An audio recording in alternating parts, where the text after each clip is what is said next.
I spent a full weekend playing Breath of the Wild and Tears of the Kingdom, collecting all 365 new voice memories that were added in the Switch 2 versions.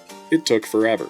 Of those 365 voice memories, there were about 50 that stood out to me that I want to talk about. Today, let's talk about everything we learned about our glorious leader, Master Kohga. Most of his memories were pretty funny, and they were unique from all of the other Zelda and Rauru memories because Kohga's aren't really random. They happen in chronological order, showing what happened to him right after falling into the chasm in Breath of the Wild. They're even broken up in parts. At the bottom of the Yiga Clan HQ chasm, Kohga lands on top of a Zonai balloon, cushioning his fall and saving him from certain death. He then starts exploring the depths and eats multiple things that he shouldn't be eating, like a muddle bud, which causes him to hallucinate. He also tries to sit on a Zonai rocket. A presumably short time later, because he probably couldn't survive that long without food, the Yiga clan finds him and brings him bananas. Kohga then digs up a grave and finds a handy notebook that teaches him how to use Zonai tech, and we later discover that this notebook belonged to Minoru.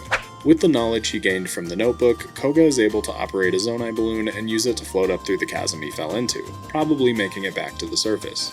Kohga doesn't have any memories on the surface, so we have no idea how long he spent up there, but eventually he comes back down to the depths to start establishing a bunch of Yiga clan bases. During this time, he also explores and researches a bunch of stuff in the depths, and eventually witnesses the upheaval.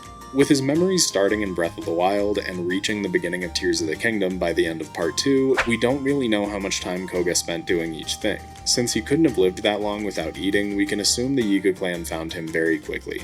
So, over an indeterminate amount of years, Kohga went to the surface, possibly did some stuff up there, went back down to the depths, and established a bunch of Yiga clan bases while researching stuff.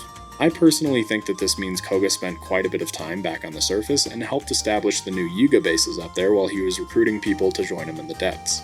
This abandoned Hebra mine memory supports my theory of him spending some time on the surface, or possibly just going back and forth frequently.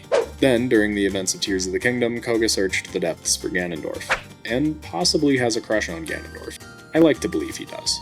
The last interesting thing to point out is that in the Essence of Banana memory, he reveals that Kohga isn't his actual name. It's a name he inherited, probably from the previous leader of the Yiga clan. Everyone tell me what you think Kohga's real name should be in the comments.